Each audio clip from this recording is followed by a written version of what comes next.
Se potessi disegnare una e-mountain bike SL, quindi quelle con motore da 50-60 Nm, come la farei?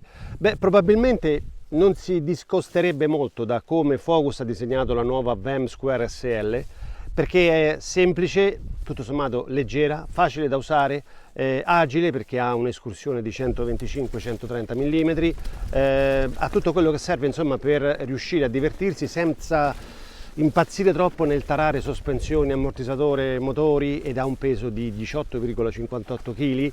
Non è una super leggerissima, ma per come è allestita è tutto sommato un ottimo valore. Adesso entriamo un po' nei dettagli della nuova Focus VAM Square, a cominciare dalla sospensione posteriore. Questa, come potete vedere, non ha un giunto Horst, non è un 4-bar linkage come ad esempio la sorella Gem Square, che insieme a lei completa il quadro delle e-mountain bike SL di casa Focus. Qui c'è un sistema che utilizza la flessione dei foderi alti in fibra di carbonio, come del resto tutto il telaio, per consentire alla sospensione alla ruota posteriore di avere 125 mm di escursione.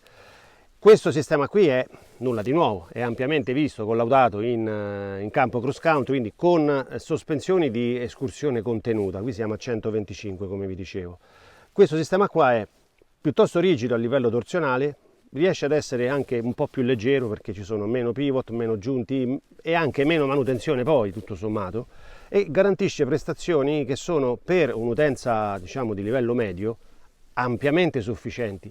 E questa è secondo me la cosa più importante da segnalare, perché lei è una bicicletta che direi quasi no brain, non devo pensarci troppo, non devo star lì ad impazzire a fare cose complicate, tarature, aggiustamenti, non pesa troppo, 18,58 kg in taglia M misurati come vi dicevo, quindi non è poi così male.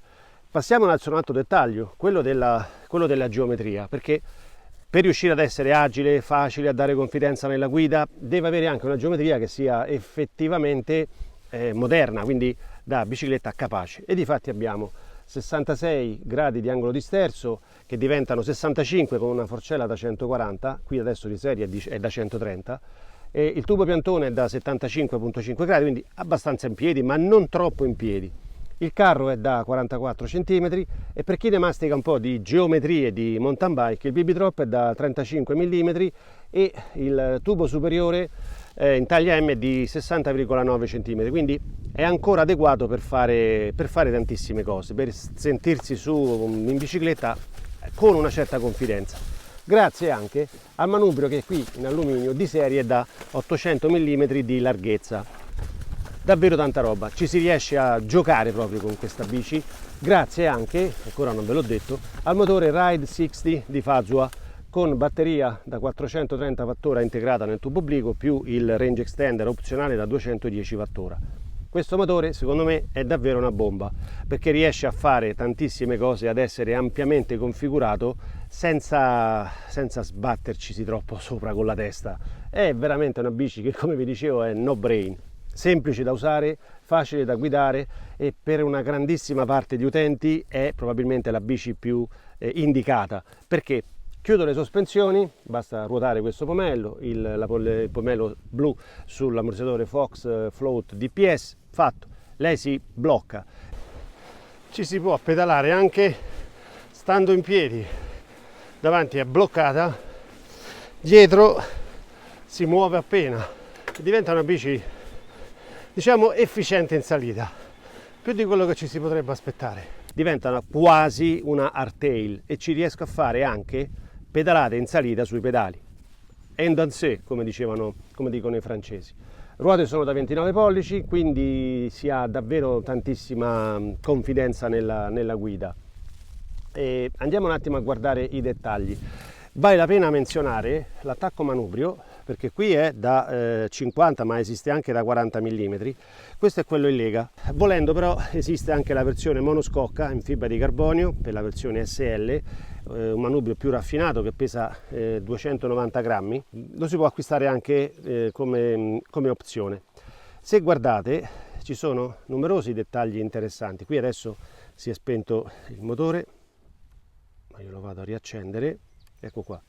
E poi vi faccio vedere un dettaglio sul Garmin Edge Explore. Se guardate da questo lato trovate un dettaglio che non sempre si trova sulle mountain bike, perché qui c'è diciamo, un labbro, chiamiamolo così, che impedisce ai detriti, soprattutto quelli più grossi, di infilarsi lì dentro e fare danni sul telaio. Bellissima anche la pellicolatura qui su questa parte del telaio, ma è presente anche qui, non si vede ma io la sto toccando, come anche su questa parte qui del tubo obliquo, più numerose altre ancora, quindi la cura costruttiva è di tutto rispetto. Vi segnalo anche, per chi fosse interessato, che qui c'è adesso un attacco cambio UDH ormai irrinunciabile sulle mountain bike di ultima generazione, pedivella da 165 mm di escursione, e questo è lo schema del leveraggio, l'unico leveraggio che c'è sul telaio.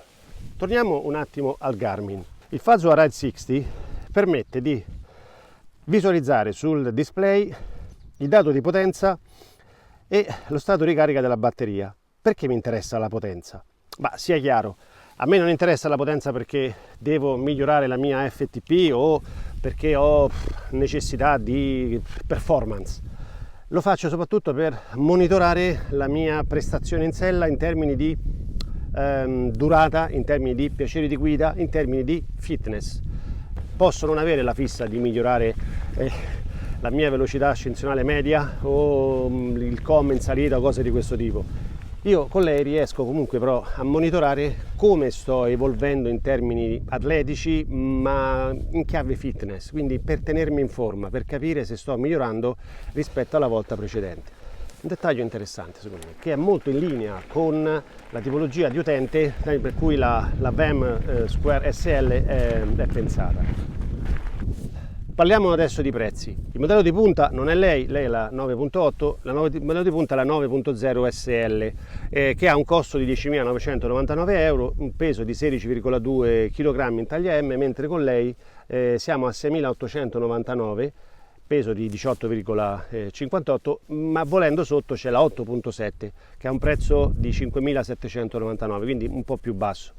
Onestamente per questa cifra mi sarei aspettato magari forse delle ruote un po' più raffinate, qualche componente, ad esempio manubrio non in alluminio ma magari in fibra di carbonio, però parliamo tutto sommato di dettagli sì non trascurabili, ma che però come dire, se guardiamo come sono costruite queste ruote, ve le faccio vedere. Qui abbiamo dei raggi piuttosto massicci, soprattutto al posteriore, sono da 2.0, quindi sono pensati per un utilizzo con un motore elettrico, perciò sono, come dire, capaci di una solidità e affidabilità di tutto rispetto. Allora, questa è quasi una questione di lana caprina.